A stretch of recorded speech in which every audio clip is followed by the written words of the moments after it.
Good evening to everyone.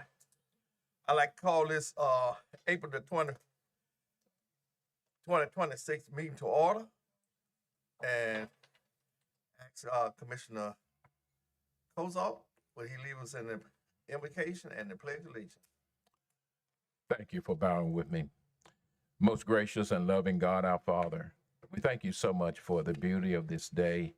We thank you for how you've taken care of us and for all of your many blessings that you bestowed upon us. I lift up tonight, dear God, all of my colleagues, their spouses, and all of their families. And also, God, I lift up our county and our country. I pray that you continue to bless us with your love, God, with your grace, and with your bounty.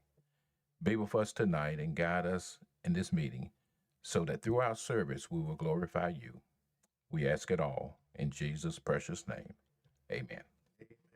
Please stand with me for the pledge.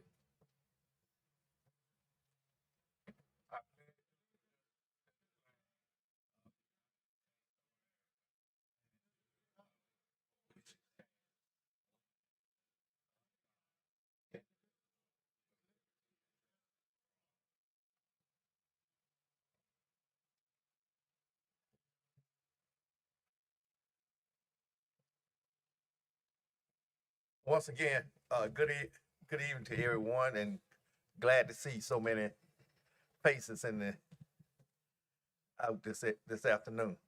Just like to say this before we start. This is County Government Week, and I appreciate all the county staff that what they do to make Granville County the best county in the state of North Carolina. I can say that. Thank you, thank you, and thank you. With that said and done, can I get a approval of the agenda?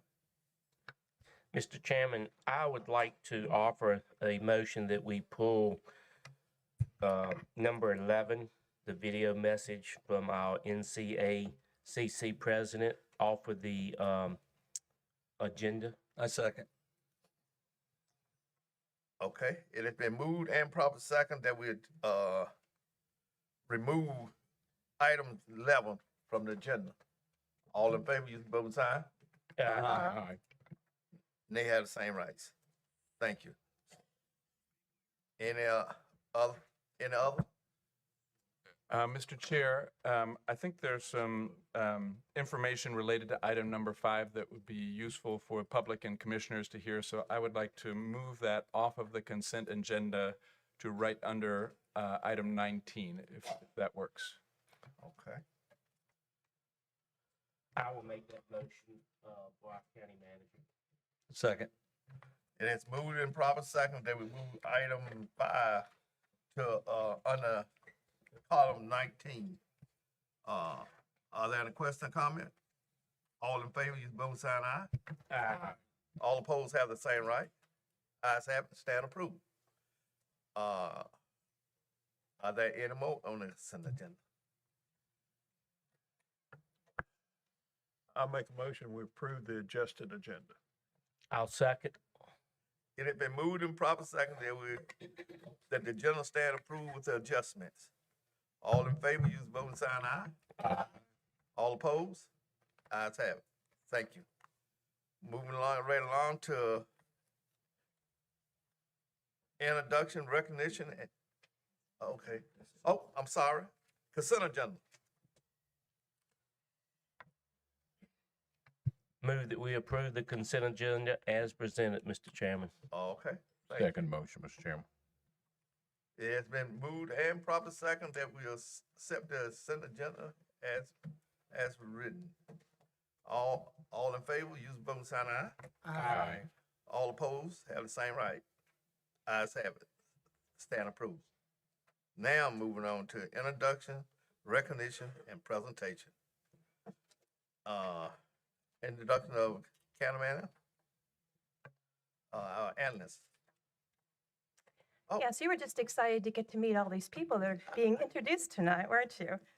So I know most of you have met Salma informally, but we're pleased to be able to present her formally to the board and to the public this evening. She has joined us in the role of management analyst, as you mentioned. She most recently served as the budget analyst with the City of Durham, where she contributed to the development of departmental operating budgets and the city's capital improvement plan. She also supported several special projects, including initiatives to strengthen communication with residents. Prior to that role, she worked as an ICM management fellow with the city, assisting departments in creating business plans that align with departmental goals and citywide strategic goals. Salma holds a Bachelor of Arts in Government and a minor in Management and Organizational Leadership from the College of William and Mary, and a Master's in Public Administration from the Middlebury Institute of International Studies in Monterey, California. So it's my pleasure to be able to introduce her this evening and have her say a few words to you. Salma? Good evening, Chair Jay and Commissioners. Thank you for having me tonight. As Karina mentioned, I've met you all, I think, informally, but it's really nice to be here to officially introduce myself. As Karina mentioned, I came from the City of Durham, which is a much larger organization. So bear with me and have patience with me while I learn about Granville and the work that we're all doing, and I'm excited to get to work and make Granville the best county in North Carolina, as you mentioned, Chair Jay. Thank you. Thank you. Thank you, and welcome. Welcome aboard.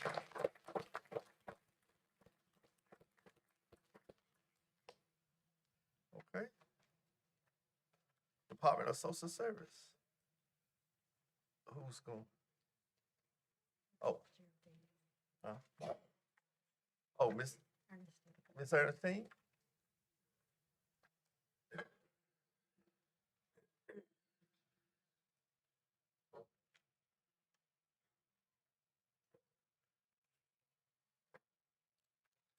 Good evening.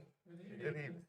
I am excited and delighted and honored to be able to introduce to some and present to others the new director of the Granville County Department of Social Services. Mrs. Taylor was selected from a nationwide search of candidates, and I can say that she just shined above everybody. And her interviews and the selection process made it no doubt in the board's mind that this was the right person to lead Granville County DSS. She was, again, recruited in the assessment firm of Developmental Associations. She has served Granville County Social Services for over 3 years as our interim director, deputy director, adult Medicaid supervisor, and other roles within the county, in economic services and in quality assurance.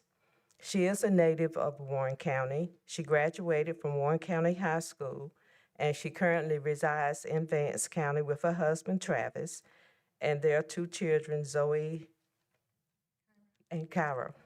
I'm sorry. She holds a bachelor's degree in psychology and sociology from North Carolina Wesleyan College, as well as a master's degree in social work from North Carolina Central University and a master's degree in human services from Weldon University. In her free time, Mrs. Taylor enjoys reading and visiting museums with her family. Yes, thank you, Mr. J. Ms. Ernestine. Mr. Chairman, if I may just say a word or two, I am so happy to be the liaison to our Department of Social Services Board. And one of the things that has impressed me already with Ms. Taylor is she has a high degree of professionalism, and she has dealt with issues already with such sensitivity that has allowed us to be able to keep our department going well. I will tell you, she has a high degree of respect from the all of the staff members at Social Services, and I think by them working with her in other capacities, it speaks well for her service that she's rendered to us already. So I'm very excited. I want to congratulate you, Ms. Taylor. I'm very excited that you went through the process. I must tell you all, at one point, I didn't know if I wanted to go through a process, but I'm so glad we did, because I think it validated the strengths that she has. And I was so happy to see all the results as they came in from other candidates and how she consistently So congratulations and look forward to working with you. We also have 2 other board members here that are here, and also Mrs. Taylor's family. If you don't mind, can I have them to Oh, my. stand? Yeah. Would you, her family stand too?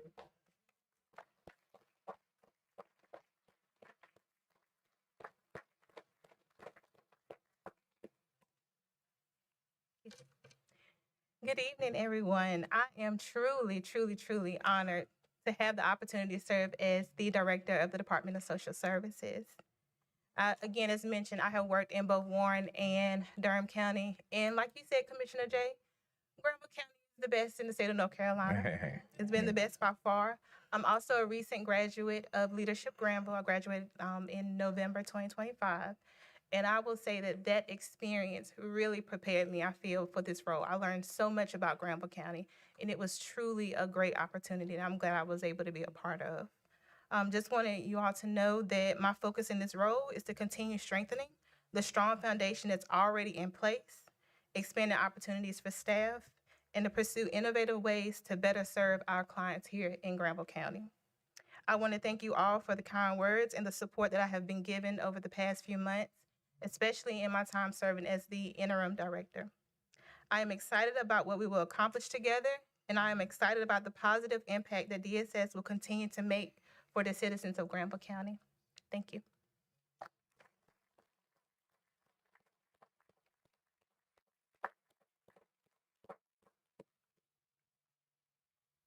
Okay.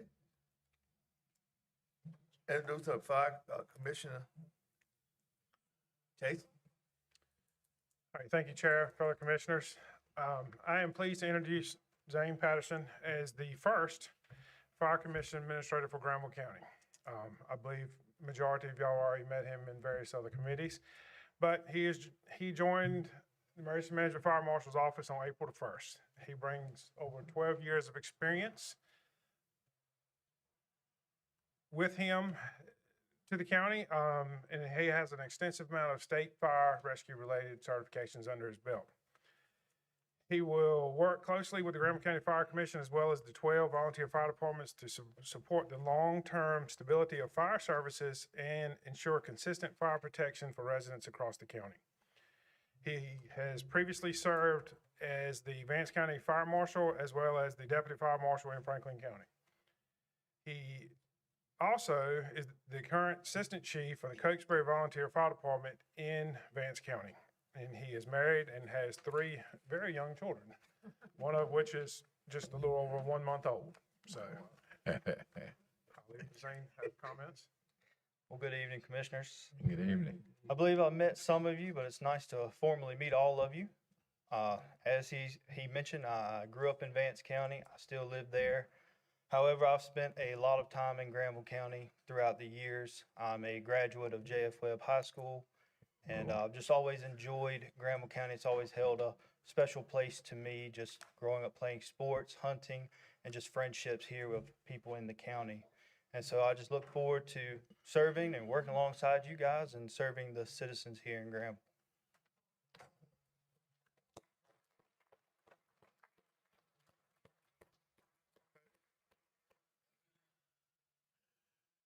Commissioner Russ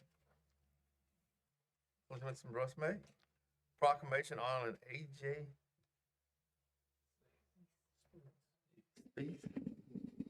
Spiess, Granville County Veteran Service Officer. Corey.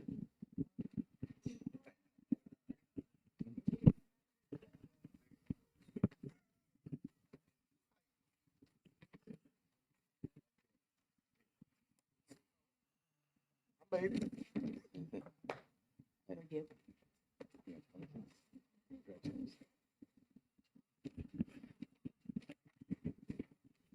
AJ is leaving us, and I want to make a few comments about him, and then we're going to present a proclamation.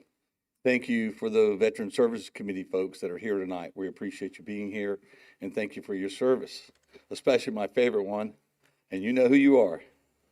So. Hey, thanks, it's him. It's Dante. Okay. Donique. Can't always get it right. AJ, you're a special man, and you served our country for a long time, and you came to our county, and you continue to serve. So I'd like to read a few comments about you before I read the proclamation, because it's deserving. Today, we recognize and thank someone who has dedicated his career to serving others, both in our nation's armed forces, United States Navy, and here in Granville County. Albert A.J. Spiess began his military career in 1994 when he enlisted in the United States Navy in Gainesville, Georgia. Over the next 26 years, he built an extraordinary career of service, leadership, and dedication to protecting others. During his Navy career, Senior Chief Spiess served aboard 6 ships, the USS Butte, USS Simpson, USS Briscoe, USS Truman, USS Harper's Ferry, USS Wasp, completing 7 deployments around the world. He rose to the ranks to become a Senior Chief Master at Arms, serving in a wide range of critical roles. His responsibilities included serving an anti-terrorism and physical security officer, conducting anti-terrorism training, leading investigations into serious incidents, and helping shape future Navy law enforcement officers as a senior master training instructor at the Naval Police Academy. Throughout his career, Senior Chief Spiess received numerous commendations and awards, recognizing both his leadership and his service. Even before joining Granville County, his commitment to helping veterans continued through volunteer work with the Disabled American Veterans, where he served as a chapter veteran service officer, helping veterans and their family navigate the VA system. After retiring from the Navy in 2020, AJ continued his calling to serve veterans by joining the Granville County Veteran Services Office in 2022. His dedication quickly became evident, and he was later appointed as the county's Veteran Service Officer. AJ and his wife, Corey, have made their home in Berea community, and they are proud parents of their daughter, Brooke, who works as a nurse in Virginia Beach.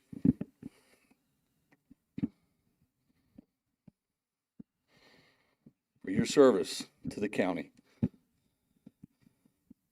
Senior Chief, proclamation honoring Albert A.J. Spiess, Granville County Veteran Service Officer. Whereas the Granville County Veteran Service Office exists to assist veterans and their families in navigating complex state and federal systems in order to access the benefits, services, and support they have earned through their military service. And whereas Albert A.J. Spiess began his service at Granville County in July 2022 as a veteran service technician, quickly demonstrated unwavering commitment to supporting the veterans of our community. And whereas through his dedication and leadership, AJ was appointed Veteran Services Officer and worked diligently to strengthen and expand services provided to Granville County veterans and their families.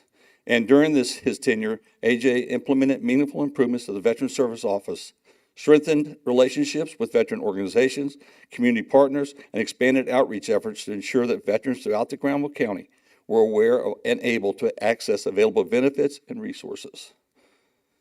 AJ demonstrated exceptional leadership in working with the Granville County Veterans Affairs Committee, helping guide and strengthen the committee's efforts and contributing to its continued enrichment and effectiveness in serving the veterans of Granville County. And whereas his leadership fostered new community connections and veteran engagement opportunities, including events and gatherings that strengthen support and networks for veterans and their families. Everything's for the veteran. That's what you did. Whereas through his dedication, professionalism, and advocacy, AJ has made a lasting and meaningful impact on the lives of many Granville County veterans and their families. Now, therefore, the Granville County Board of Commissioners does hereby express a sincere appreciation to Albert A.J. Spiess for his dedicated service to the veterans of Granville County, and we congratulate him upon his retirement, wishing him continued success and fulfillment in the years ahead. Thank you, AJ. Welcome, sir.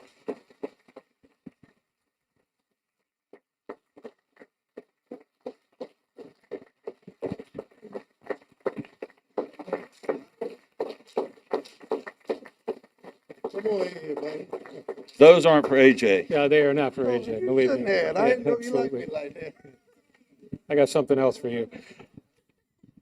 As we all know, we spend a lot of time, and rightfully so, recognizing our service members, our veterans, and their continued service after retirement, and the civilians as well. But as we all know, the real backbone and foundation of any veteran is their family, their spouse, better half, companion, Long and time. daughters, right? So to thank you as well, because I know the sacrifices that you guys make, although you probably like to get them out of the house more than you'd like to say, we'd like to thank you as well, Corey and Brooke, and really, really appreciate your service. Thank you. Thank you very much.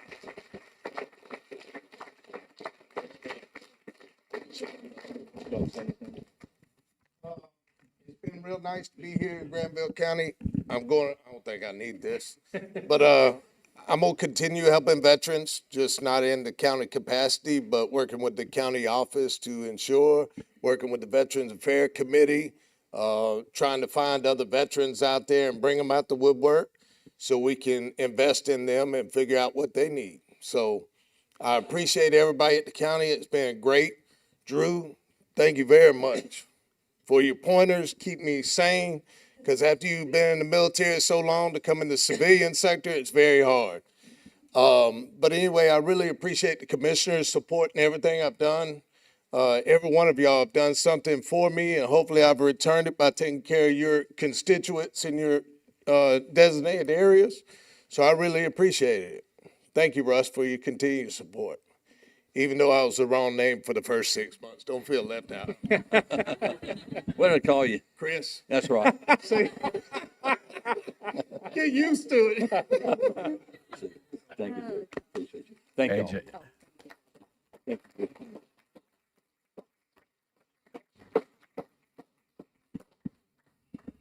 AJ, just as long as you don't leave out a different one. I'll be in Berea. All right.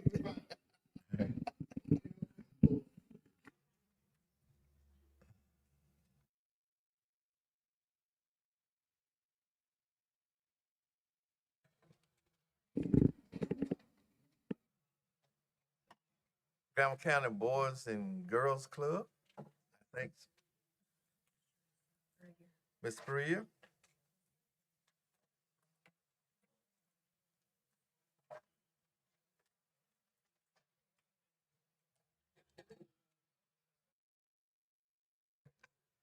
Good evening. Okay. I'm Teresa Purrier, the CEO for Boys and Girls Clubs of North Central North Carolina.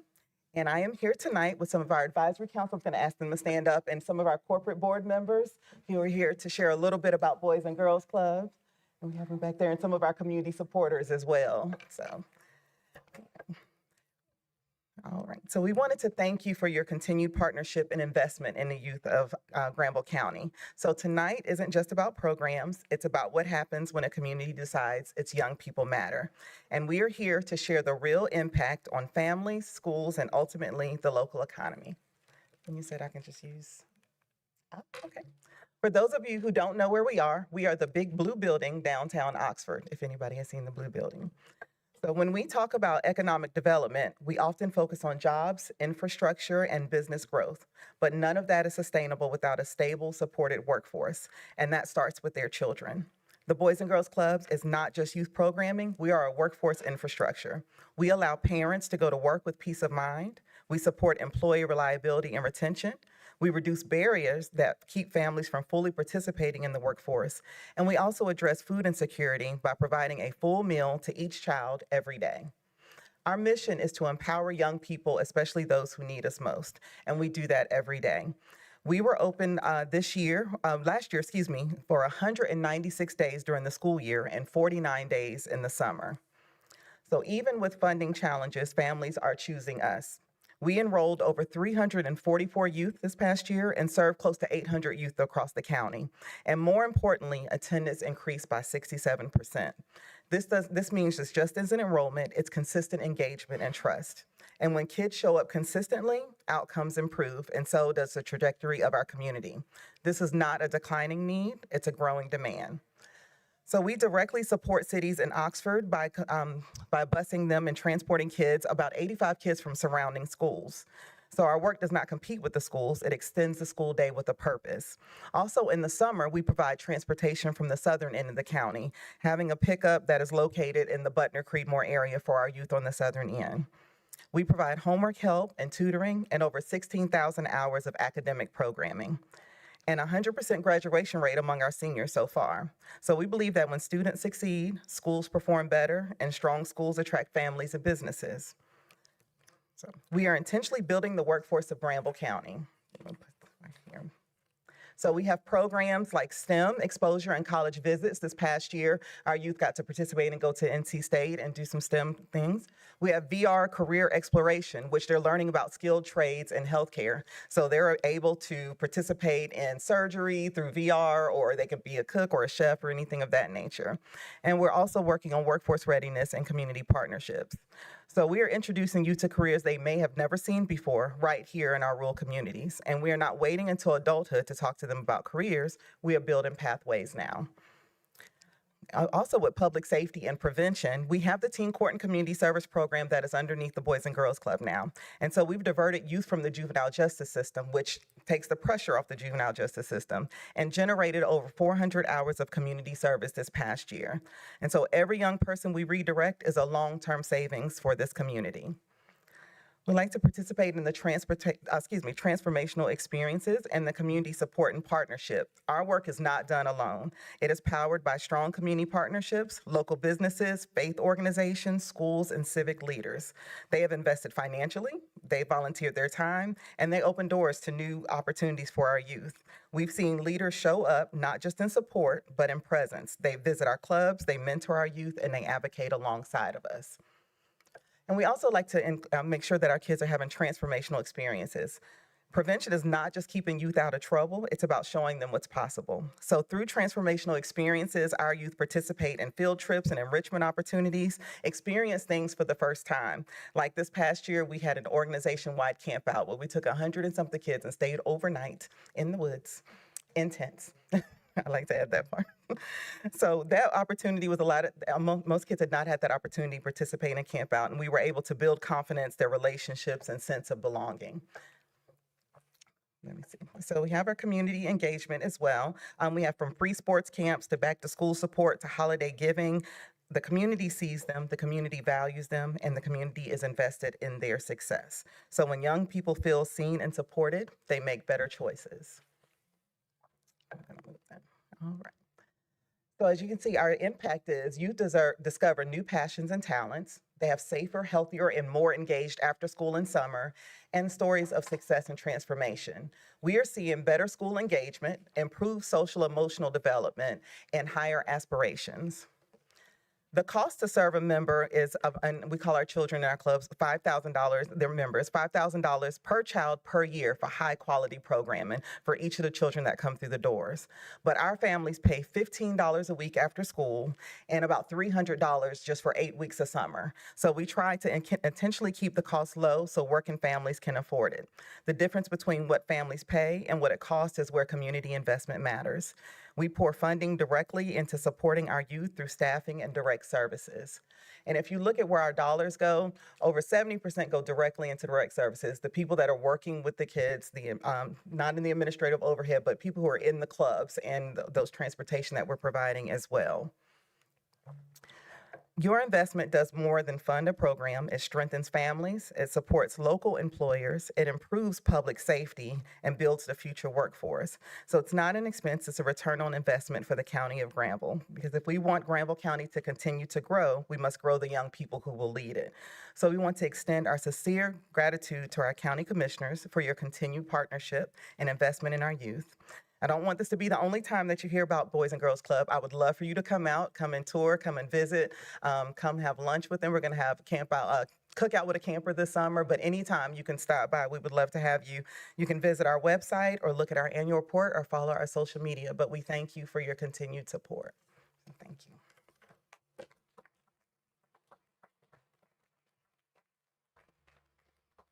May I leave a copy of the annual report with you? Do anyone have any questions, Ms. Priya? Mr. Chairman, I don't have a question, but I would like to say thank you for your leadership, Ms. Perrier. Thank you, Dr. Of this great work. And as I look at those you have who are working with this special service that we have in our county, I want to thank them as well. And also just want to personally say how glad I am to see Mr. Marshall Tanner. Isn't he amazing? There. Thank you so much for all you've done for so many years and a lot of good things in Granville County. And Mrs. Tanner, one of my daughter's former teachers, she always talk about you. At the time y'all had the chance to spend the night at your home. But thank you all so much for all that you do in your leadership and all the unselfish time that you give to the Boys and Girls Club. Thank you. Thank you. Just like to say, Ms. Priya, thank you for all that you have done here in Granville County. Thank you. I appreciate it. You're welcome. Thank you.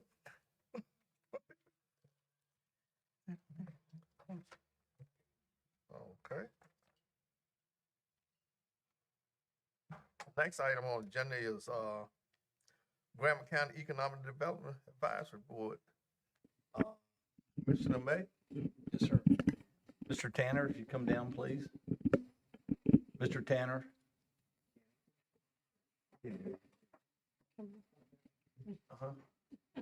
I'll come to you. Might be easy to go to him. Just give me 1 second. I want to give some background as he's on the way down. Let's stand right there. Just stand right there. I'm gonna come to you. I'm gonna come to you. I'm gonna give some background. During the March 16, 2026 regular board meeting of Granville County Commissioners, the board unanimously voted to formally dissolve the Granville County Economic Development Advisory Board. This decision was not reflective of the value of the advisory board's contributions over the years, but rather a transition to a more flexible and inclusive model of engagement that better aligns with the current and future economic needs, development needs. The Board of Commissioners would like to recognize those who have given their time and expertise over the years. Bobby Talley, Catherine Knoll, Wilma Moore, John Martin, Charles Noblin, and Maggie Brummett.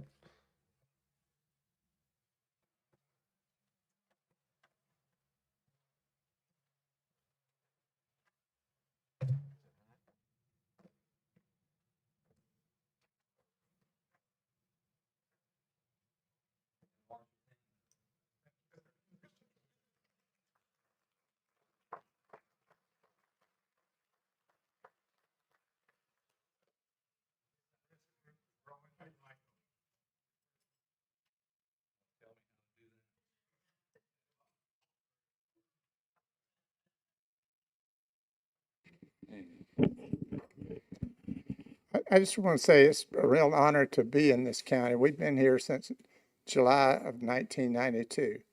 And I've seen it change and change so much better. We have just better leadership, better communication. We have a place where people want to live and grow. And so I thank you for what you guys done. And like I said, I plan to live here the rest of my life. And I thank you so much for this honor. Thank you. Hang on. Mr. Tanner served for 13 years. He was a model board member. He brought expertise to the board, and it was a pleasure to work with you and to be in the same room with you. Thank you so much. Get it together. Thank you so much.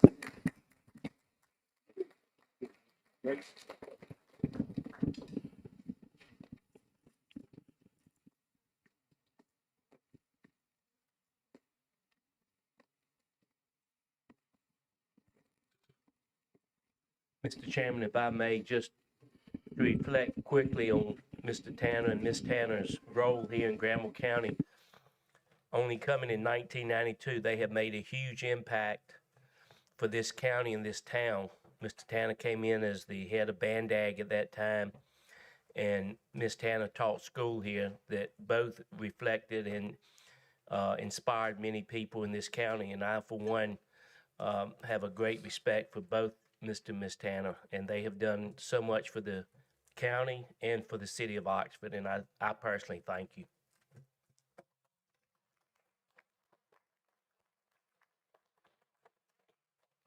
Mr. Tanner, I remember back in '96, when you went on the EDC board, you have brought to Granville County and worked for Granville County ever since you've been in Granville County. And I remember when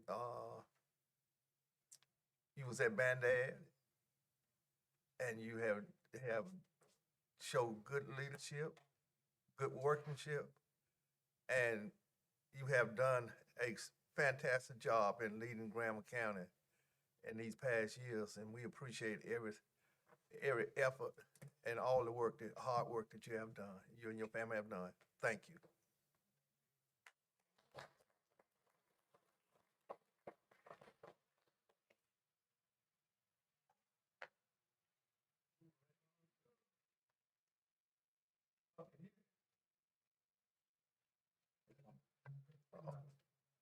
Okay. Move along to public hearing. I mean, public comments. I don't know why I'm keep looking over things tonight. Public comments. Do we have anyone to sign up for public comment? No one has signed up. Okay, thank you. Moving along from public comments to public hearing. I'd like to call this public hearing to order. The next matter on the agenda is to public hearing to receiving comments regarding the proposal of insurance of tax exemption project revenue bonds for eNCore Connect. Okay. Good evening, Commissioners. My name's Connor Cruz. I am an attorney with the McGuire Woods Law Firm in Raleigh. Thank you for having us this evening. We represent eNCore Connects, which is the subject of this public hearing. And I'd like to tell you a little bit about what eNCore Connects is. eNCore Connects is a North Carolina nonprofit corporation and a 501c3 organization that was formed a little over a year ago with the support of the Roanoke Electric Cooperative, as well as MCNC, which is an organization in RTP, Research Triangle Park, that for many years has supported the expansion of internet service to public institutions across North Carolina. But those two entities, Roanoke Electric Cooperative and MCNC, got together and wanted to form a nonprofit organization to take over the assets and operate the broadband network that's known as FIBE. FIBE has operated as a subsidiary of the Roanoke Electric Cooperative, primarily in eastern and northeastern North Carolina. But with this new legal structure, it's operating as a 501c3 tax-exempt organization with the goal of providing broadband service to unserved and underserved areas of North Carolina that need broadband service. The reason we're here before you tonight concerns an expansion project that the company is undertaking here in Granville County. We submitted some information to you detailing how the company is undertaking an expansion of broadband service in 4 counties in North Carolina right now. Those are Granville, Halifax, Bertie, and Martin. And they're doing that with primarily 2 sources of money. The first source of money is federal grant dollars that have flowed down to the company through the state of North Carolina, through the CAB grants and GRATE grants. That's one big bucket of money. The other bucket of money that they're using to complete this project is what we're here to talk about tonight, and that's tax-exempt debt. And so 501c3 nonprofits like hospitals or YMCAs, but also this type of entity, are eligible under the federal tax code to borrow money on a tax-exempt basis. And that lowers their cost of capital because they're not having to pay a taxable rate, which is higher. But in order for that interest to be exempt from federal income tax, the tax code, the federal tax code, requires that an elected body, where the finance assets are going to be, that elected body approve the issuance of those bonds after a public hearing. And so that's ultimately why we're here before you tonight, to hold that public hearing and suggest that you adopt that resolution that we've presented to you that would approve the issuance of these bonds. Now, to be clear, approving that resolution does not subject the county to any type of liability or cost in any way. It would not be reflected in your financial statements in any respect. And the resolution makes that quite clear, as will the ultimate bond documents that the company signs. The company will be responsible for the repayment of this debt, not the county. I'm joined tonight by Mr. Sam Saeed. He's the Director of Field Operations with the company. And he can speak, if you'd like, a little bit about the expansion project that's going on here in Granville County. I understand, how many miles of construction is it that you're working on right now? Good evening, everyone. Good evening, commissioners. We have about 200 miles of plan designed for around Granville County, the northern part of Granville County, the southern part of Granville County. And we have that in design. We're ready to do, perform construction starting in May, April-May timeframe, towards the end of April, May. And that will continue until sometimes at the end of June or July before we can pass all of the homes and the businesses in these areas. And that's mainly in 2 phases. And I think that we had in our records that the goal is to pass approximately 5,000 service locations based on that. So it'd be happy to answer any questions that you have about this public hearing or the action we're asking you to take tonight, or the project that's going on here in the county. Just so you know, we've already held these hearings in the other counties and we've received approvals in all the counties except for Bertie, and hope to receive that next week. Which county? Halifax and Martin were the ones that we've gone so far, and Bertie.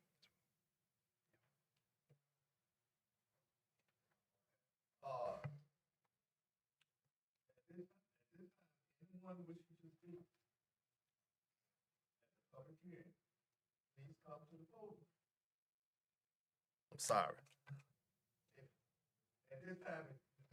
At this time, if anyone wishes to speak at the public hearing, please come to the podium and and speak. State your name and address for the record.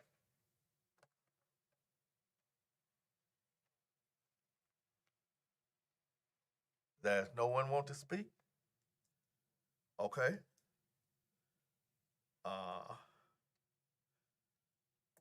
Does any board member have any questions? I do, Mr. Chairman. I have one. Go ahead.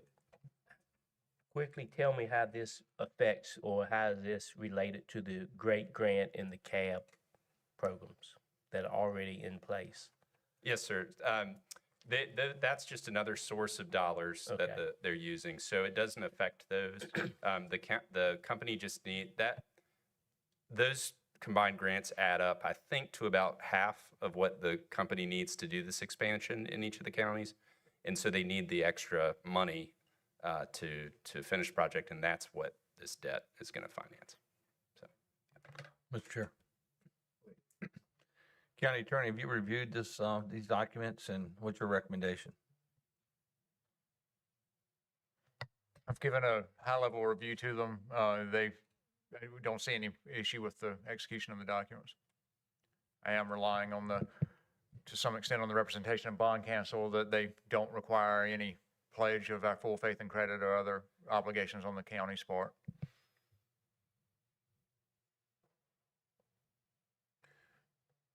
Mr. Chair, I have one question. There's no way, even if you default, there's no way that it will fall back on the county to pick up any money. There's no out-of-pocket money at all possible to come from the county for us approving this. that's correct. There's no. This is a function of the federal tax code, where Congress said we want to give local jurisdictions some say in the types of tax-exempt bond projects that are like these that are financed in their jurisdiction. Okay. And so they give it up or down, but there's no liability that the county would have. So our approval, we have no liability whatsoever, no matter what happens, good or bad. That's correct. And the resolution that you have makes that quite clear, and that's true whether the resolution states that or not. So, Okay, thank you. I have one more quick question. Just for educational purposes, how were these counties chosen? For the expansion project? Yes. I'd have to defer to the company on that. Those counties, we have a lot of, our goal is to provide services to areas that has opportunity for expansions. There is other providers that service other areas. Where the need is, we feel like our Granville County and Martin County, they have these pockets that's not serviced, and we feel like we can make a difference coming in for our cause, and our mission is to bring connectivity to the underserved and unserved. So we felt like these areas are, and these grants were provided as well for the CAB program, and so we're actually trying to complete these programs, and we need these funds to do so. And it's all built around that.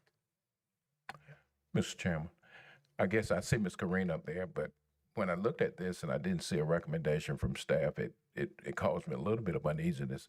But Ms. Karan, do you have any comments you'd like to make about this? I know you work with us in our expansion of broadband throughout the county.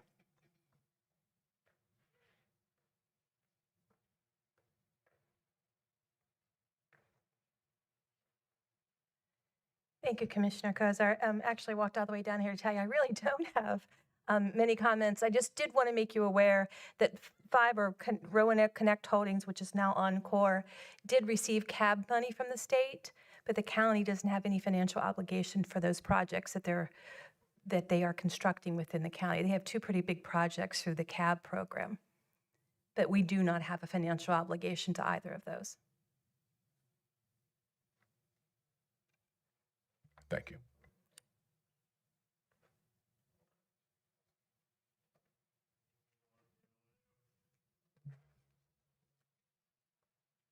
Anyone else have any questions? Any other commissioner have any questions? If not, what the pleasure of the board? Does the public hearing, I'd like to close the public hearing first. I declare the public hearing closed. Does the board need any further clarification?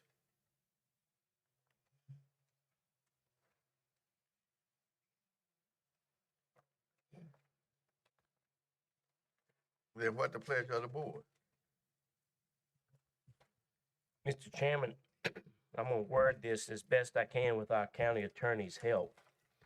I will make a motion that we approve the bonds that are presented to us, which are to be exempt from federal income tax, federal tax rules, that will be needed a jurisdiction of the county commissioners, giving us no financial obligation to these bonds.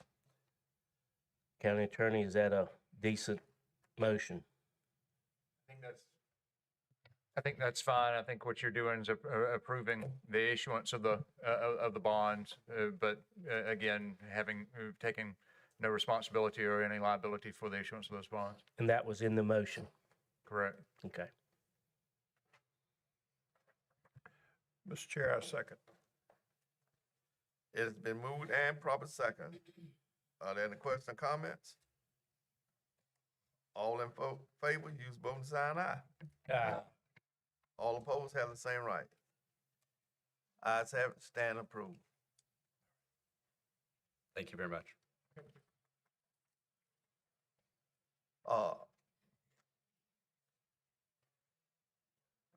Resolution approving principal issuance and not to exceed 25 million of the public finance authorization project revenue bond.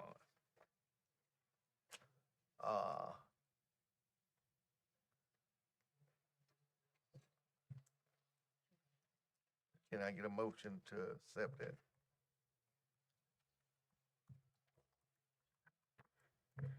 I think this is just a resolution Oh, that's a formalizing the decision related to this item. Oh, they're related to the same item, okay. All right then. We move along to tax matter. Discovery bills appeal.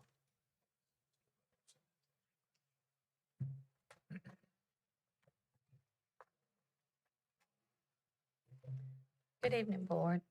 Good evening.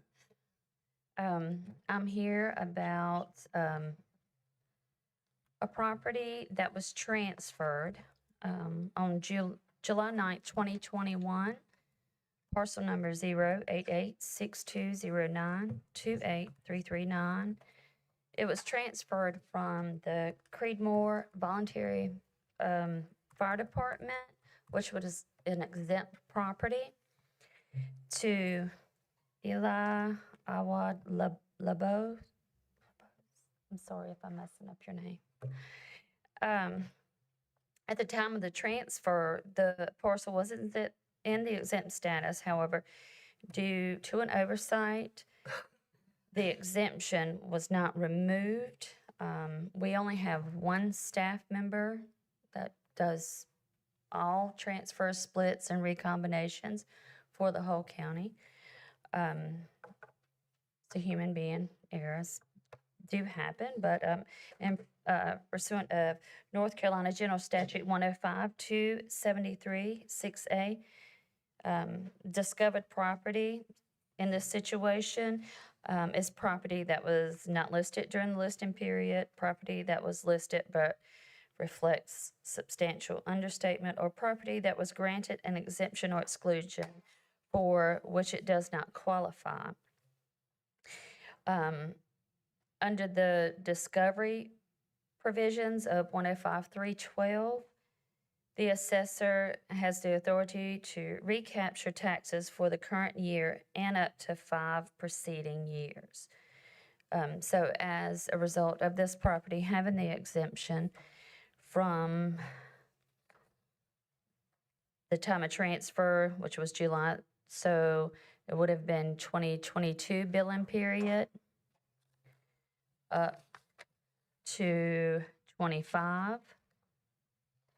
We had to go back and create a discovery bill for each individual year. Also,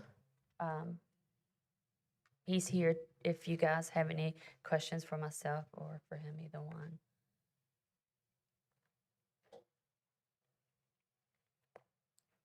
My recommendation for this is to not approve it because it is going against the general statute. Mr. Chair.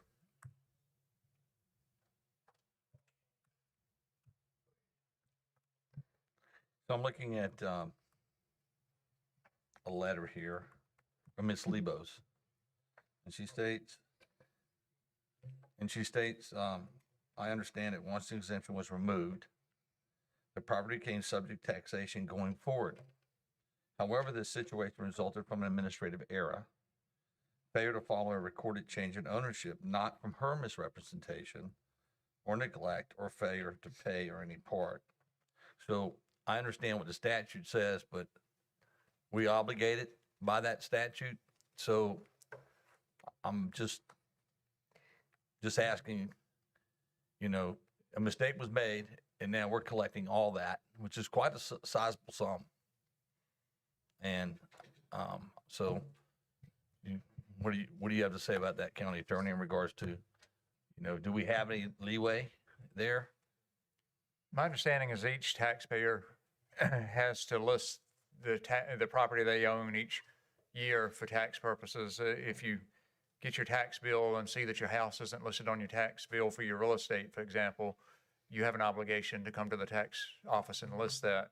If you were to approve a deviation from that requirement, it could have pretty broad-ranging implications. Thank you. May I ask a question, Mr. Chairman? So, County Attorney, it is up to the taxpayers to look at their bills, be sure those bills are correct, properties are listed correctly, correct? That's correct. So the burden falls on the taxpayer. The taxpayer is supposed to know their property and make sure it's accurately listed with the tax office for tax purposes. That's correct, isn't it? Yes, it is the burden of the taxpayer. Okay, thank you. Ms. Short, did she indicate anything differently, like she forgot or she did, or other than what she said in the letters? No, just what he said in the letter. And he also, which I have the exact same thing attached to the agenda, what he brought. But he, Thank you. he relied solely on the tax bills. The tax office had taxed him correctly, but also noticed on the bills that there was just a stormwater fee. Thank you, that's all.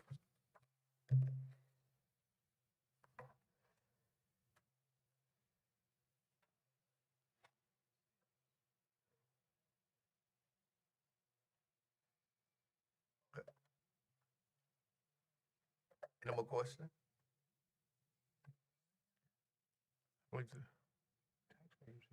Mm-hmm. He's here. Is he allowed to speak? Yeah. You can allow him to speak? Mhm, you can speak.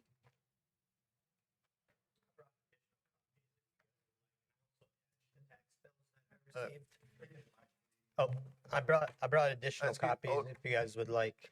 Give me just your name and address, please. Elia Wadlibos, 204 North Durham in Creedmoor, North Carolina. Oh, so I brought more copies if you'd like to see. I do not receive bills from the county. My bills go straight to the mortgage company and they are paid through the escrow. Every copy that I received since I bought the house clearly stated no tax. I had no idea it had no tax on there. I received these copies from my mortgage company. I requested them to send me the bills. The bills that they received, the first one was for $132 with the statement of it acknowledged by the county. And then I also received the second one for $238. So they assessed the property, still didn't realize that I wasn't being taxed. I know I don't work for the county. I'm a first-time homeowner. I'm relying on government officials to say, hey, this is what you owe. Never received no letters saying that I had back taxes, never received a letter saying that I had any certificate of tax exempt. Yes, I acknowledged that the property became taxable, but I thought it was being paid until finally almost 5 years later, I received a letter. And the only reason why this letter was received or an investigation was even done on the property is because I exposed the town for water runoff from the street into my property. So when I started to do the process towards that, 10 days later, I received a letter saying I owe $15,000 in taxes. So I was not aware of it until I received that letter. And it says I owe $15,000. And it was like, they even, in the letter that I received from the county tax office, which I attached a copy, clearly says they acknowledge that it expired. And then they still want me to pay the tax. Like, I don't have no problem paying the taxes moving forward, but for me to go back 5 years not knowing I owed the taxes is kind of absurd. Because, I mean, in the letter from Ms. Short, it says that they acknowledge that I lost tax exempt on the property. And when did I lose it? The same year that I bought the house. So I bought the house and months before it expired, but they still were giving me that certificate. I had no idea until I received that bill of sale. It said, to be exact, it said $14,302.45. And they're saying it's for the year of 22, 23, 24, 25. In the letter, it says that the tax period expired January 1st of 22. My property was registered with the state through Nathan Garden on June of 21. So prior to it even expiring, they never removed that tax exempt form. My deed was made on 9th day of June 21, signed and sealed, stamped, given to the county, and registered. And then you go online, it was registered exactly the time this paper says. A whole different tax ID from the fire department. I don't understand how it was missed. There's no way for me to audit the county. I mean, I didn't know that I thought my mortgage was paying it. And then I received a letter, the first time ever in 4 years, saying that I owe all this back taxes on the property. And it only happened when I went into the town and showed evidence of water runoff into my property. Or we could have been 10 years down the line, then they would have hit me with the letter. I don't know. But I have copies if you'd like copies of these too.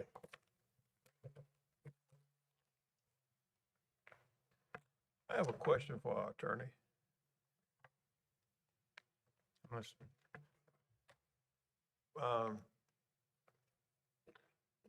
Should this have been a situation where the closing attorney should have notified the tax office of the change in status from tax exempt to non? From tax exempt to taxable? If you notice, the deed was not stamped by the tax office. Nathan Guerin has on there delinquent taxes, if any, to be paid by a closing attorney to the county tax collector. So, I mean, if he had taken it in to be stamped, this probably could have been not an issue because we could have removed it from exempt status then. But there were no delinquent taxes, that's the point, right? It's not like deferred taxes, like on real estate. There was no legal requirement that he bring it in at that point, right? Well, no, there was no legal requirement that, as long as you have that statement in there, there's no legal requirement. So, Mr. Gooch,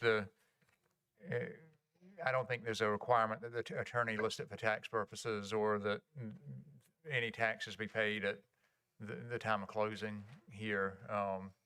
That statement is allowed on the deed, and I'm not aware of anything that the closing attorney did that would have been incorrect there.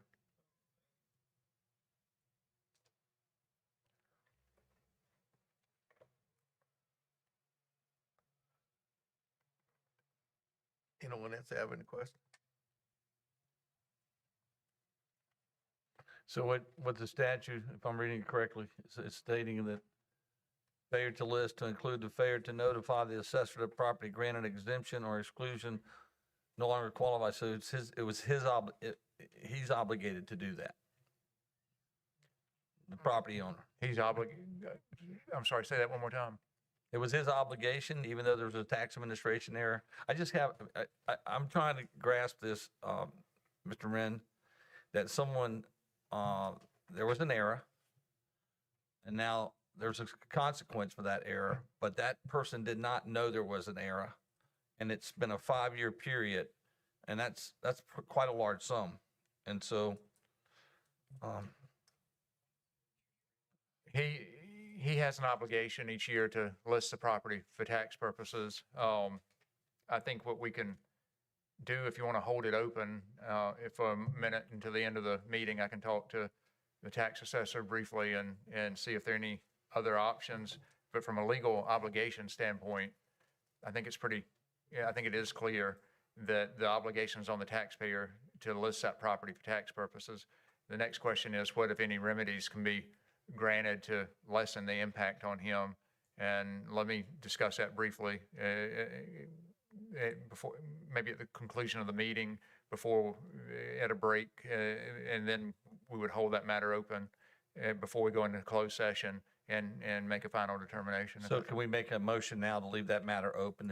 Just leave it open. When we get to the conclusion of the agenda, when we break to go into closed session, we would hear this briefly before actually going into closed session. Mr. Chair, make a recommendation, we'll leave the matter open and move to our next agenda item and then come back to it. I'll second that, Commissioner May. It is moved and proper second that we'll leave this matter open and go on to the next agenda item and come back to it later on. Are there any questions or comments? All in favor? Aye. All opposed? I stand approved then. Well, they should know. I don't think the question is going to. I would say waive the penalty. We need to make a motion to approve that resolution. For the bond? I thought you did that. I thought I heard you come back to it. Okay. We have approved it and voted on it. You've approved for both of them, right? Did you approve for both of them? Resolution? Just for the one. I think that about the adoption, whether we were approving the resolution that was presented or whether we are approving the motion that Commissioner Williford made. And I just wanted to be clear about the resolution is what we needed to be adopted. I thought I heard. We wouldn't have taken a vote on a public hearing anyway, but maybe just Right. to kind of make Just to- double sure, just to maybe just to clarify. restate that as approving the resolution for the Yes. issuance. That was. So this is a resolution of the Board of Commissioners of the County of Granville, North Carolina, approving in principle the issuance of a not to exceed $25 million of the Public Finance Authority project revenue bonds, eNCore Connect Series 2026. As previously stated, this matter creates no obligation on the county and is being done to satisfy the requirements of the tax code that there be a sponsor. I will make that motion in the form of a resolution. And the resolution's in your agenda packet starting on page 112. Okay. Thank Will that do it, sir? Once we get a second and a vote? Yes, sir. Okay. I'll second the motion, Mr. Chairman. It's been moved and properly seconded. We accept the resolution,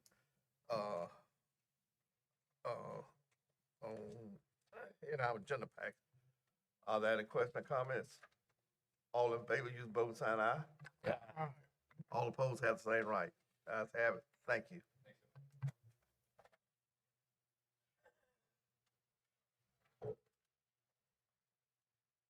Round to planning. Okay. Next on our agenda is, another public hearing. We have anyone? Okay. The purpose of this public hearing is to receive comments regarding the preliminary assessment resolution for street improvement to the Marshall Landers subdivision, which was approved by the board at its March the 16th, 2026 meeting. Article 9 of chapter 153A of the North Carolina General Statute, and as set forth in the preliminary resolution, at least 75% of the owners of the property to be assessed having petitioned the county for street improvement to the two streets located within the Marshall Landers subdivision.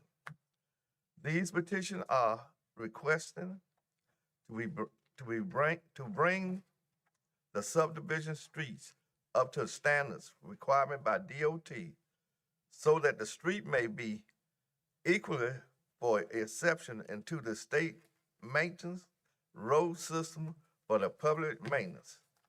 The project area is shown on the subdivision plat, recording this plat, book 34, page 19 of the Granville County registers. At or after the public hearing, the board will consider whether to adopt a resolution directing that the project or a portion thereof be undertaken and assessed in accordance with law.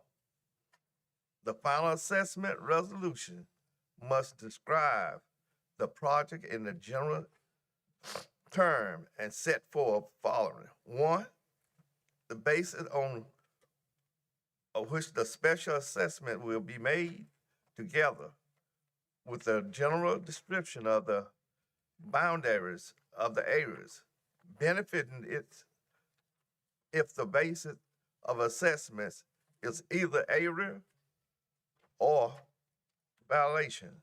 2, the percentage of the cost of the working that is being specially assessed. And 3, the term of payment, including conditions, if any, under which assessments are to be held assessable. Before we proceed, I want to highlight a few items from the preliminary assessment resolution, a copy of which is included in our agenda material. Please note, 100% of the project total costs will assess and paid by property owners of the Marshall Land subdivision. No assessment shall be held in absent, and the owner of the assessment property shall have the option within 30 days after the publication of the notice that the assessment roll has been confirmed and paying the full assessment either in cash or in not more than 5 annual installments. I declare the public hearing open.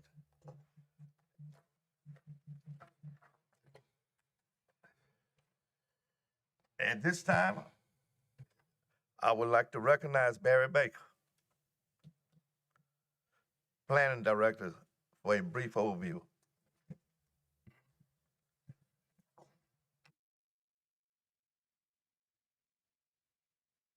Thank you, Mr. Chairman, Commissioners. As the Chairman mentioned, this is a public hearing pursuant to the preliminary assessment resolution for Marshall Landing subdivision that y'all approved on March 16th, 2026, and you called for this public hearing tonight. I want to state that all public notices required by state law have been accomplished for this public hearing. And after the public hearing, consider approving a final resolution directing that the project or portions thereof be undertaken. The Granville County Planning Department has received petitions, individually a petition. The petition seeks for Granville County to bring Marshall Landing subdivision streets, there are 2 of them, and any associated street intersection within the subdivision up to the standards of the North Carolina Department of Transportation in order for the streets to be accepted as part of the state-maintained road system for public maintenance. Again, the Commissioners approved the preliminary assessment resolution on March 16th and called for the public hearing tonight.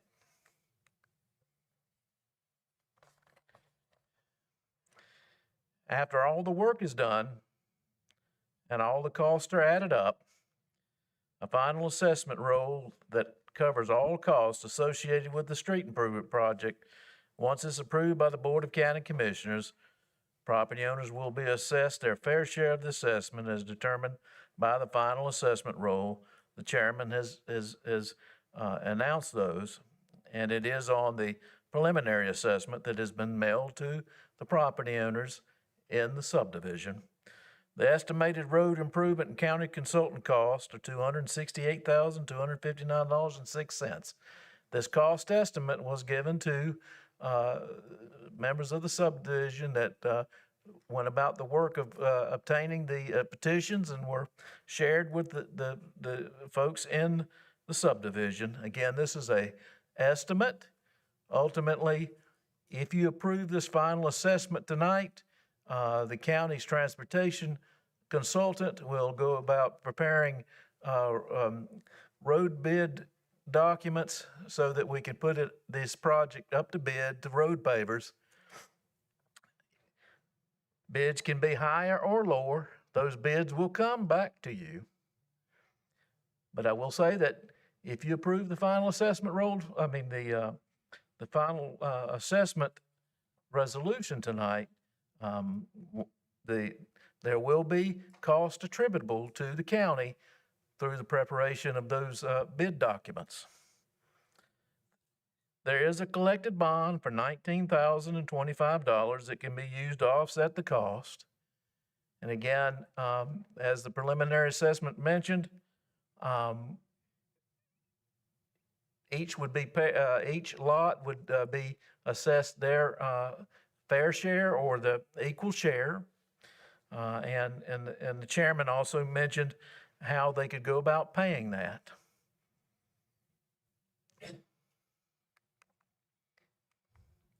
And if you would, and also after the public hearing, you consider adopting the final assessment resolution for street improvements for Marshall Landing subdivision. I'd be happy to answer any questions. I have a couple, Mr. Chairman. Okay. Mr. Baker, is it okay? Yes, sir. Couple of questions. The payback was 5 years, is that correct? It can either be one time, about 30 days after the final assessment roll is approved by y'all, or an annual payment each year for 5 years with a 5% interest rate. Okay. The county incurs the cost for the bid. I believe I just heard you say that we are liable for the bid cost. This will start the process that If we will adopt become it. the cost of the street improvement. Okay. We have the right for liens against property owners should they not pay those assessments. That's correct, just like a tax bill. Correct. Okay. That's my questions. Thank you. Okay. Okay. Does anyone from the floor have any, like to speak, sign up to speak? Would you come forward and state their name and address?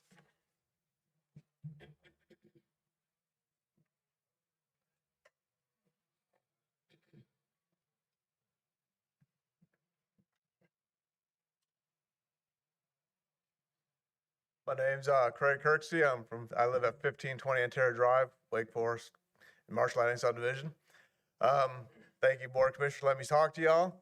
I'd like to have your full support with this, trying to move forward. I do not want to see another child get hurt on this road.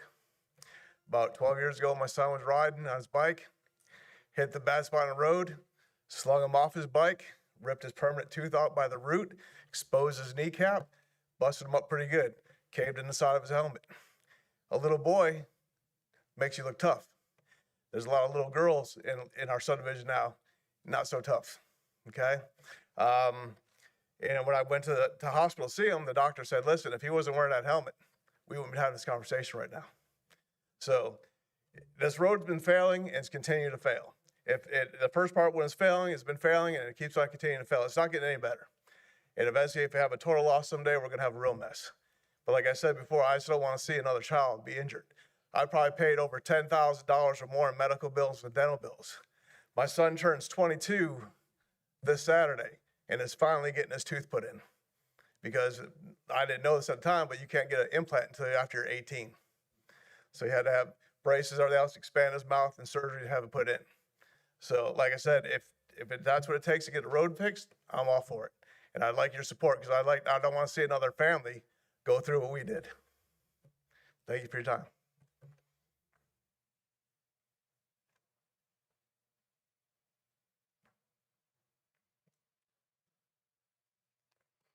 Hello, my name is Gary Cushman. I live at 1501 Antera Drive, first house in Marshall Landing, and I'm just here in support of the project. It's been a long time in front of you guys, and I'm just looking forward to your support. We really appreciate your support so far. It's gone smooth, and I'd just really like to see this get to what we call the finish line. It's been a while, and I appreciate your support. Thank you.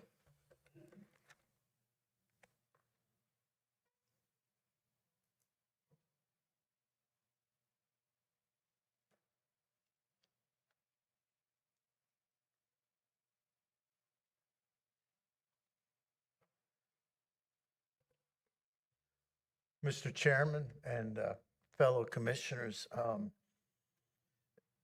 the preliminary assessment resolution for the Marshall Landing Road, I'd like to see it go forward and we adopt it because since I've been there, I've been there about 20 years, and this road has always been a real headache. And it's expensive to fix, especially for an HOA.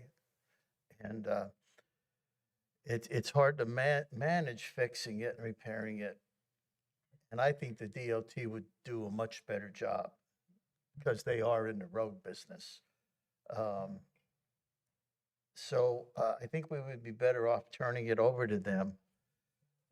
Most people agree. I think there's 33 homes in there, and 31 have signed in favor of this. So that's about 94%. So I also feel the DOT, if they did come in and bring it up to state standards, it would help the property value, that sort of thing.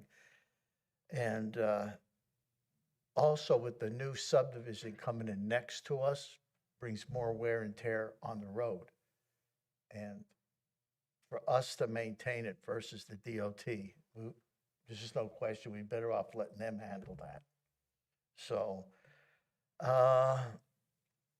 so with all things considered, moving forward with this resolution will be a win for Marshall Landing. Thank you very much.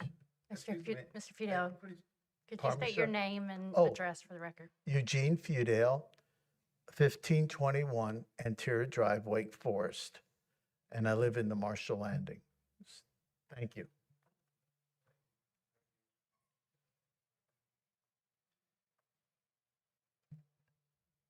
Thank you. Okay. Are there any more? Okay. I declare this public hearing closed. Does the board have any needs or further clarification? Mr. Chairman, while I am not stating whether I am either for or against this project, I would like to state that I don't think it's right for the county to bear any of the cost of this project due to the fact, and I appreciate the hardships that this road has caused and encumbered on its citizens. However, we have other roads in the county that are fall under similar circumstances that we have not been able to help. So therefore, if we are to propose this project and pass this project, I think it only fair that the residents of this subdivision bear any and all up to 100% of the cost of doing this and it not be assessed on the other citizens of our county. So if I can tackle that one, it's 100% being paid by the residents in this subdivision. There's no cost at all to the county. It's 100% paid. You're going to work in some staff time and things on the front end, but this entire project is being paid for by the citizens just in that subdivision through their local assessment. That's why they're voting to tax themselves through assessment. Okay, I didn't know that. And so it's Quite what what Mr. Baker had said. I thought he said there would be some upfront costs from the county involved. Commissioner Griffin, I just want to mention that if you approve it tonight, this will, once this information gets to the transportation consultant, they will start creating the bid documents that will go out to road pavers. All I was mentioning was that that's going to start the cost of the project. But the final resolution does say that that the property owners in the subdivision would pay 100% of the cost of the project. All I was just mentioning is this will start once those bid documents are prepared by the consultant. that's gonna start the cost. That's all I was saying. Okay, But thank it you. would be paid by that cost plus the cost of the paving and repair and some legal costs and advertising and whatnot. It would be all, it would come back to you at the very end for the final assessment roll. That's to determine the actual cost of the entire project. And then about 30 days after that, the property owners on an equal share could pay it in full or pay annual payments with a 5% interest rate. I understand, and I appreciate your clarification. Yes, sir. I Thank you. withdraw my comment. Mr. Baker, I have one more quick question. Sure. Once that happens, the state takes that road over, it becomes a state-maintained road from then forward? It will, yes, sir. I mean, part of what that consultant does, they prepare the bid documents based on the DOT's punch list, based on their professional expertise in managing these projects. They will be there and inspect the work that the road paver does. They will work to get the DOT to inspect it and get the road taken over. And Yes. it's dedicated to as a public road at that point? Yes, sir. Once it's done. Once the DOT Department of the Transportation Committee or Board of Transportation approves it. Yes, sir. Mr. Chair, I have one question. I just want to clarify that this more than surpassed the 75% requirement of signatures. I believe it was 31 of 33. Yes, sir, Commissioner. Commissioner Gooch, it's been reviewed. It's reviewed by the county attorney's office. It went through 3 iterations before it got to you. They had to get additional signatures, but they've met the standard. Just want to make sure we had that clarified. That's all. Thank you. Yes, sir. One last comment before we go to vote.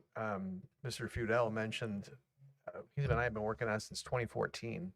This was one of the first orphan road projects that Marshall Landing Subdivision, along with Fieldstone West was another one that came up. And we all remember some folks that came in and from other neighborhoods here that took advantage of this process. So this was part of the orphan road back from, the collapse in 2008 and 2010 where developers left Citizenry holding the bag, and other than staff time has always been 100% paid for by the folks in those subdivisions. So it was a hard road to hoe for sure. Yes, sir. Okay. Diane, move board clarification. If not, what the pleasure of the board? Move for approval. Second. It has been moved and properly second that the marshal landers be stand approved. Are there any questions or comments? All in favor, use voting sign aye. Aye. All opposed? Ayes have it, stand approved.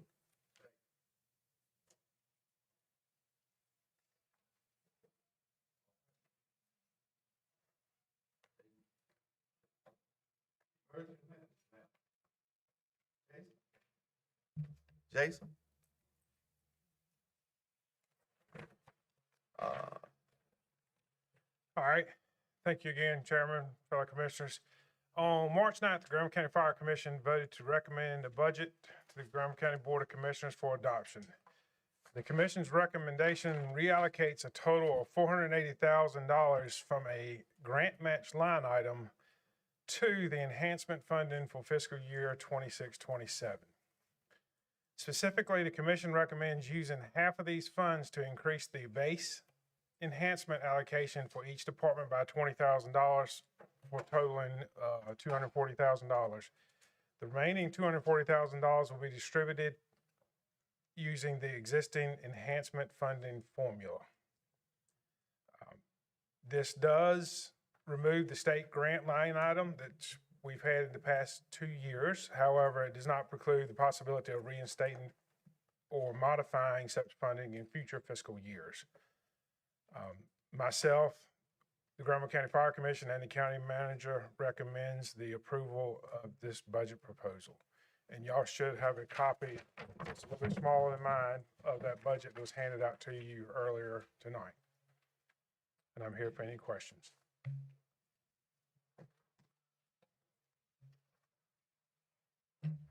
Anyone have any questions for Jason or the county manager?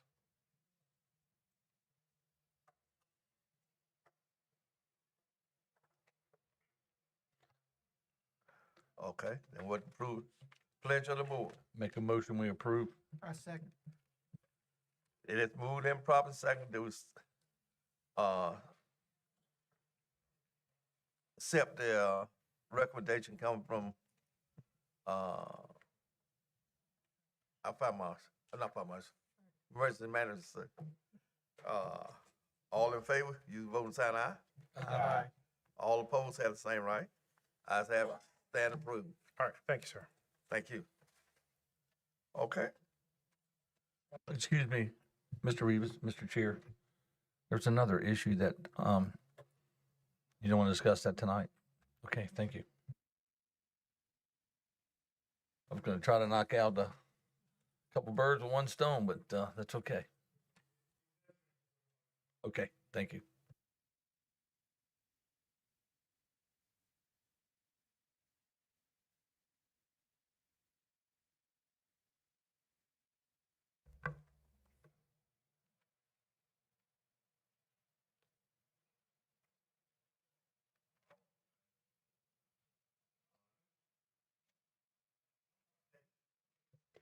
Good evening. I'm here to request approval of the purchase of IM Respondent software. Currently, our communication center utilizes CAD, radio, and limited responder notification tools to broadcast or communicate incident information out to our responders. We are currently utilizing the PS Aware software program, which is through Southern Software. What we're looking to do is to change over to the IM Responding software. It's a little different. It works in a way where it's more of an instant reliability update. What IM Responding is a incident notification tool. It sends instant and reliable updates. So when we're entering information into our CAD system, every single time we put a new note into the CAD, with the IM Responding software, it will instantaneously send that out to our responders, where our current system has a significant kind of lag. It doesn't automatically update where this new software will. It also allows the responders to not only see the CADed address, which may be, 525 New Conference Drive, but the actual 911 caller may be 500 yards away from it. So this will actually show our responders both addresses so they can see the physical GPS location of the caller. It also cuts down on the radio traffic. So if we're in a very busy situation, the responders are going to get that information automatically pushed out to them, even if there's a delay in us being able to vocalize that over the radio system. It integrates into our current software now that we have. And it also has the ability that if our CAD software or our computer-aided dispatch system was to go down, we can go inside of IM Respondent and create an incident there, and it will still push that information out to our responders if we were to lose the capabilities of having that CAD. So it's a redundancy for us to be able to notify the responders in the field. On the, for the IM Respondent also, the responders get a little benefit on their side of being able to use the program that comes in with it. They'll be able to see the health profiles. So now, like if you use Apple, you can go in there and set up your Apple profile. With our rapid SOS system that we currently use now, these two companies have basically merged together, and we in 911, we can see if you have Apple Health data, it comes into the 911 center. We can see if you have like vehicle telematics, you're driving a Ford, it'll send us some of the information about the vehicle owner, the description of the car, if the airbag was activated. with this new system, all of this information will be pushed out to the responders to see also. So they'll see it's a blue Ford Explorer, the airbag was activated. Also, if it's an alarm company, say the alarm, fire department's responding to a fire alarm, Simply Say, for example, will send us information about key holders, zones, they'll get the activation area, all of that information will be pushed out directly to the responders too. Again, one of the, I think the most important pieces is if you have a caller who say they're lost in the woods and they call in, the closest address again they can give is 123 Main Street, but that's just the closest landmark they can give us. But they're 1 mile into the woods and they're hunting and they're lost. On the responder's phone, they'll see a GPS location here for the 123 Main Street, but they'll see a mile over here of the actual GPS location. And that responder will be able to, from there, see themselves traveling directly to the GPS location versus where we're just giving them that street address because it's the closest physical street address that we have.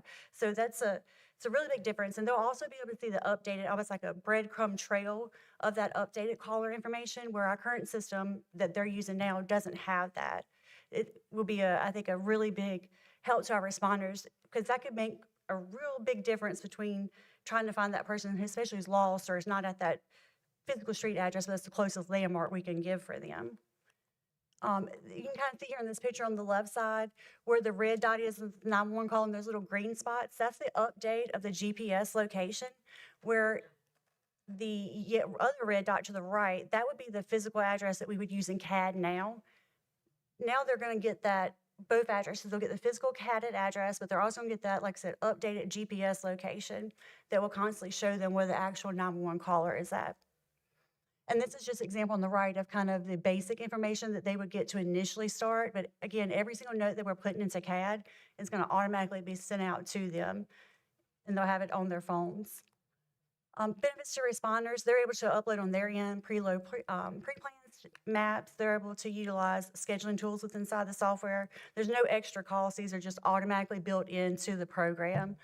They can also utilize it for record management, so they'll get that benefit of being able to record some of their own training records, classes, or events. And they're also able to share the link with their mutual aid, so they're able to share pre-plans with their neighboring departments.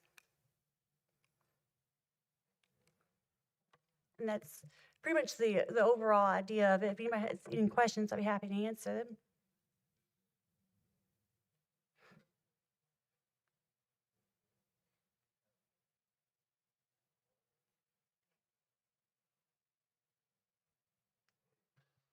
Good evening. Go back to the telemetrics page, please. So this one? Ms. Hicks, help me. No, one. Oh, yes, right there. Ms. Hicks, help me with this. How does it get to the vehicle telemetrics? So Rapid SOS is now the parent company of I Am Responding, and they pair with a lot of companies, XM Series Radio, Ford, Honda, several other different ones. They receive the information from those different companies. They put it into Rapid SOS, and a lot of it's registered through your cell phone. When it comes up, it's linked to your cell phone account, and then that information gets dumped over into the program. So is the black box or is there something on that vehicle that talks to your phone that then communicates back to you through the system? That's correct. I believe so. Okay, thank you. Just know. Just know.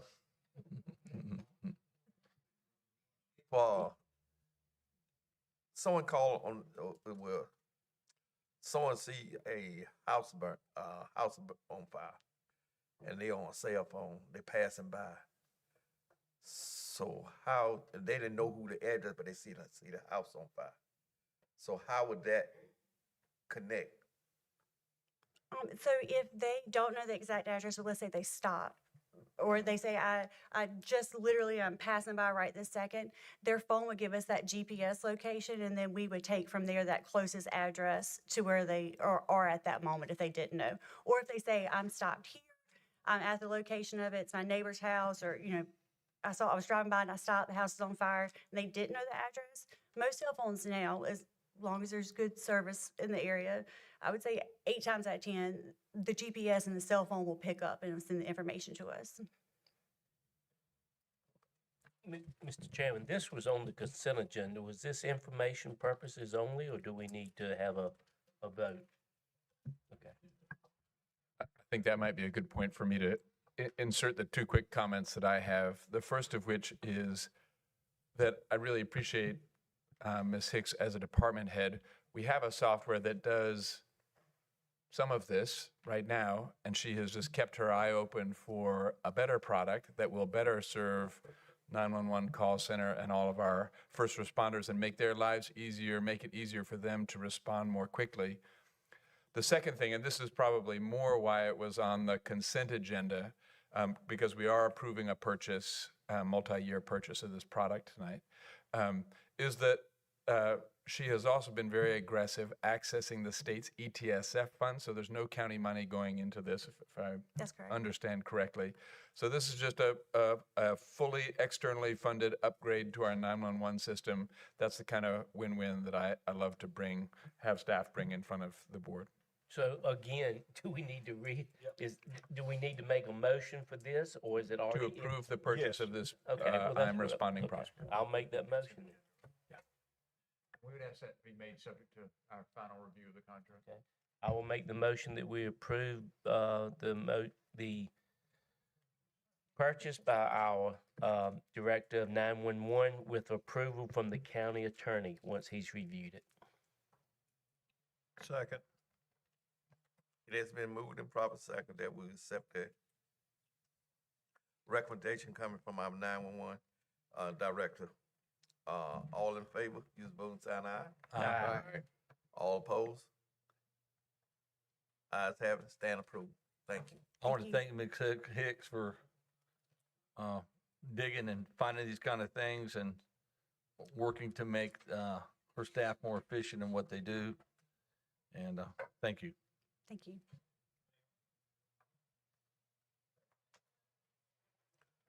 Okay. Moving right along, county manager report. Thank you, Mr. Chair.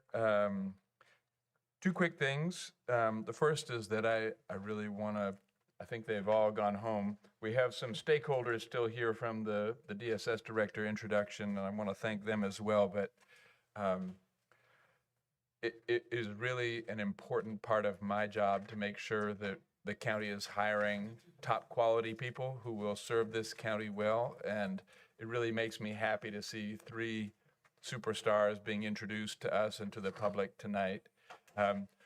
We lost one, but if I can keep up that 3-to-1 ratio of, bringing on good people to losing good people, I think we'll be in a good spot. And so just really happy to have Salma, Rashid, and Vanness Taylor and Zane Patterson coming on board with the county.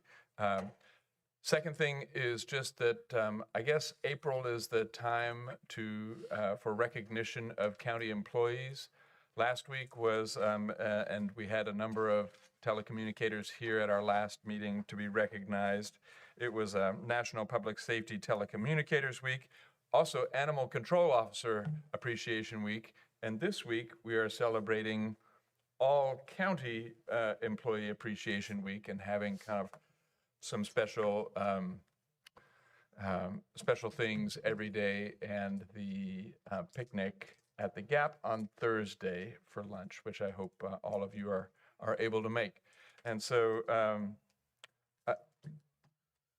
we don't need those special national days and weeks and months, to appreciate our employees, but they are a good opportunity to offer some special thanks to all of them who do put in a lot of work every day for the county and the citizens of Granville County.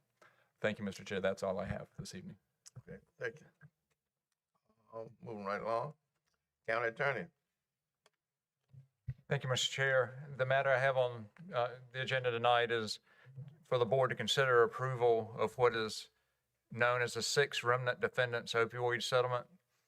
The background is the county is eligible to participate as a participating subdivision in the Remnant Defendant settlement, which is part of the ongoing national opioid litigation framework. The attached resolution approves participation in the settlement and authorizes the county attorney and/or county manager to execute the required participation forms and related documents. Any funds received will be subject to the settlement's allocation provisions and restricted to approved opioid remediation purposes. The recommendation, the county attorney submits this matter to the board for its consideration of approval of the attached resolution authorizing participation in the Remnant Defendant opioid settlement agreement. You'll note that I'm not making a recommendation to approve or not approve. That's a political decision to be made by the board. And I'll be happy to answer any questions that you have. Anyone got any questions for the county attorney?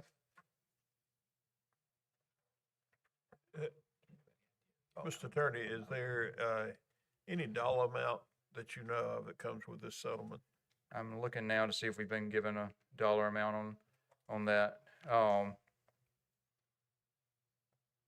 I don't recall seeing what that dollar amount would be. I can search back through my emails, but I don't recall seeing a specific dollar amount.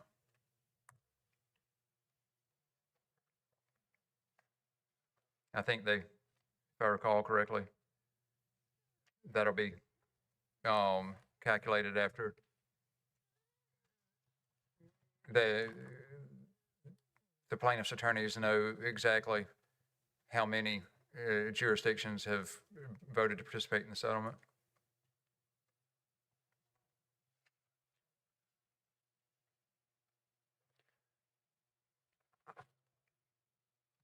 This is consistent with the way the others of these matters have been handled.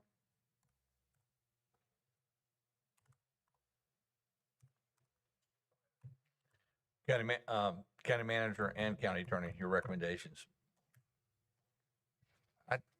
As county attorney, I don't give a recommendation on this type matter. This is a decision for the board, whether you believe that enforcing situations like this through a plaintiff's lawsuit is the appropriate way to get compliance with alleged violations of the law. I think there are a range of opinions on that, and I think that's a political decision for the board. How many other counties, how many other counties have either already voted to go along or in the process? I've not seen that. If you look at how it's happened historically, I think the vast majority of jurisdictions across the state have approved all the opioid settlements. Including the one that we. Well, since this is ongoing, I don't have a real-time ticker to know how many people have approved it. And I would say, Mr. Chair and Commissioners, that kind of as a practical matter, the reason that generally happens is that counties have welcomed the opioid settlement money to help address opioid addiction needs in their county.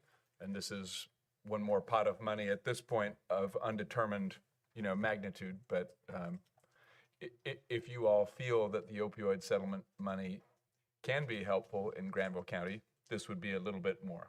There's no liability on the county's part. No known liability. Does this come with the same? Will sorry. said. That was well said, Mr. Attorney. No liability. Not aware of any liability.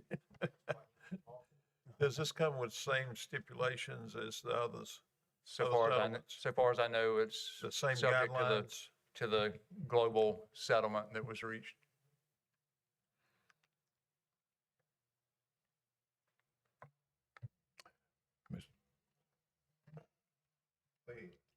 Mr. Chairman, if there are no other comments, I make a motion that we approve our participation in the Remnant Defendant opioid settlement agreement.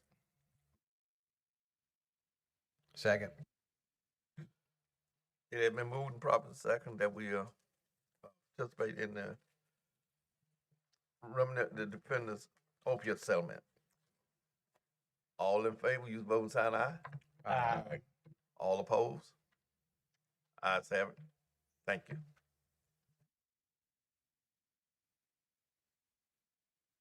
That's all I have for open session. I have one matter for closed session. Okay. All right. Moving right along to presentation by commissioners. Commissioner.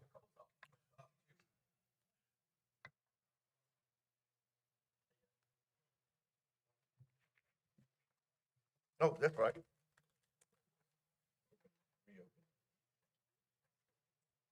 We have something we pull, Jimmy. We're gonna talk about it when we break now. Okay. Okay. Somebody talking to me? Okay, that was it. Right, okay. Camp, I thought what we would do is talk, like, when you all finish your presentation, you typically take a break before going in closed session. Okay. You could take a break and then That's we what I come thought. back into open session briefly, let us address that issue, and then go into closed session. okay. That's all, okay, sound good. Just very briefly, Mr. Chairman, I'd like to thank everyone for their understanding. I had a chance to get out of town for a week. It hadn't happened in a long time, but I do regret leaving the full load on all of my capable colleagues, but I enjoy it. And I do look forward to the dedication of the weight room at South Granville. I think that is that next week, I believe, this Friday. Look forward to being there. That's been a long time coming. We've talked about it. Really appreciate the support and all of the partnership and working through that. And I know it's going to make a great big difference at their school and their athletic program and as well as PE program as well. Thank you, Mr. Chairman. Commissioner May. Thank you, Mr. Chair. Yes, Dr. Cozart, I am excited about that as well. That's been probably close to 3 years in the making. The equipment that has some of the equipment is in the building. The building's been complete. Some of the equipment from, I think, Central has been placed in there, but they're still waiting for some of the equipment. The additional funding that this board approved, some of that equipment is still on back order, but coming. But I'm looking forward to it because it signifies a work effort between the two boards to do something that you could visually see and you actually could touch, and actually these kids can get to use and better their athletic abilities there at the school. We're working hard on the subcommittee for transportation, for rural funding, through DOT. As you all heard me say this before, the CARTAR RPO, we set up a subcommittee on that, because quite frankly is that the DOT division we're in does not suit our needs. The funding is being sucked up by Wake County and Durham County. We've got to find a way to remove ourselves from that, or come up with a different type of formula that will ensure that rural counties receive adequate funding for the growth that's coming our way, instead of worrying the MPOs, the larger metropolitan transportation organizations. They suck up a large amount of these dollars for these larger metropolitan areas, and we come in behind. So hopefully we can make some progress on that. County manager is still working with us, and we'll continue to work with, and now working with Campo on trying to get some type of get this loop going. We'll continue to work with CARTS on that as well. Some means of better transportation for those that don't have the ability to get transportation in the southern end of the county. Similar, it won't be like what we do in the northern part of the county. It's a little different because of how the city's set up, but we're working in that direction. And then I've asked the county attorney to go back again with DOT, Commissioner Williford and Commissioner Jay, to look at those hot spots that we've been looking at regarding DOT and these intersections, and looking for additional funding. We've offered funding, but we're not getting our priorities met.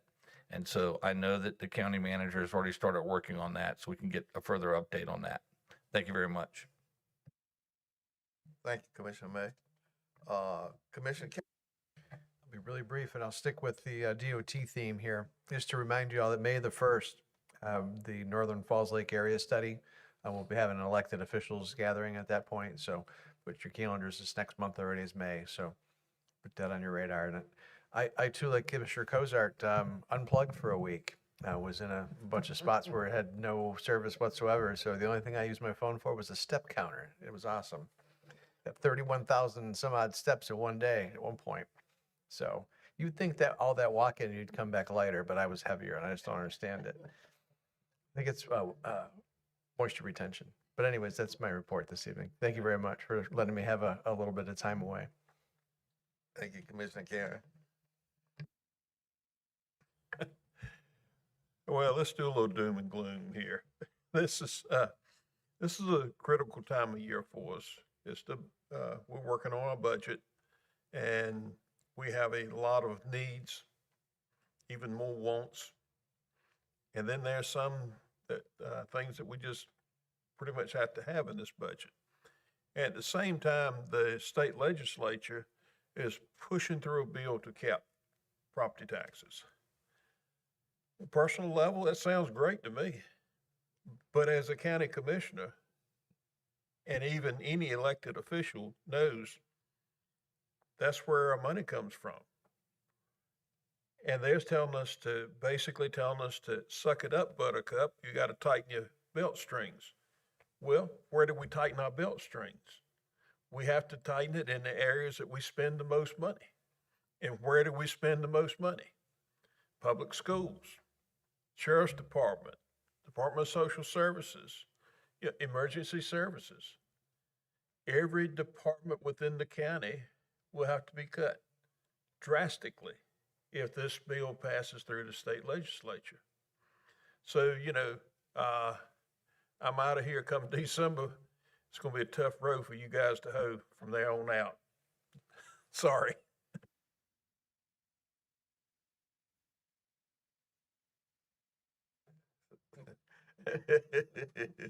Thank you, Commissioner Gooch. Commissioner Williford.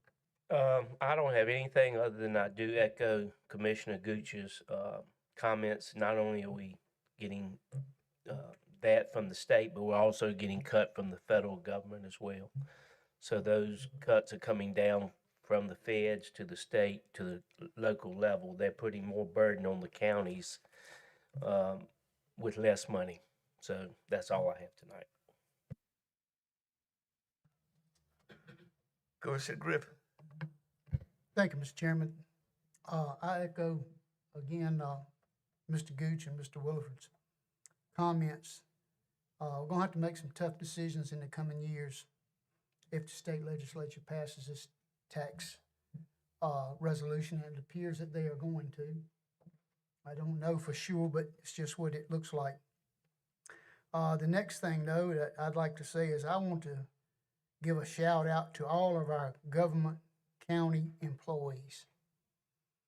You know, a lot of times we forget to say thank you to those people that go out here and report to work every day and give it their all and do what they do so we can live in the most fabulous, wonderful county in the United States of America, and I firmly believe that.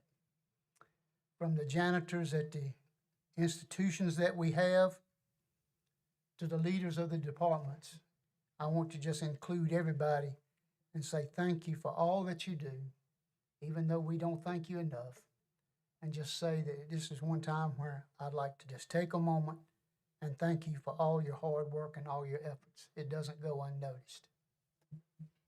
Thank you, Mr. Chairman. Thank you, Commissioner Griffin. I would just like to say, Commissioner Griffin, you're right. Our employees here at Granville County, I say it again, you're the best. And we appreciate all that you do. I know sometimes it's a thankless job, but you don't hear a pat on the back very often. But we would just like to say thank you, and we appreciate all your hard work and effort that y'all pour into Granville County, and we appreciate you. And with that said, I think today was Wacky Socks Day, and tomorrow's Head Day. Neon Day. Neon Day or something like that. Yeah. I'm keeping up with it. All right, then. Appreciate it. Okay, with that.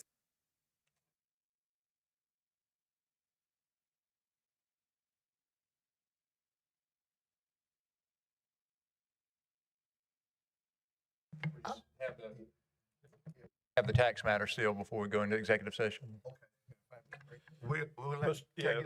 Mr. Chair, I'd like to put forward a motion to recess for about 15 minutes to give them an opportunity to settle this matter or get it prepared to bring before us before we go into executive session. I'll second that. It's been moved and proper second that we'll take a 15-minute recess, before we go into executive session. All in favor, use voting sign aye. All opposed, had the same right. Thank you.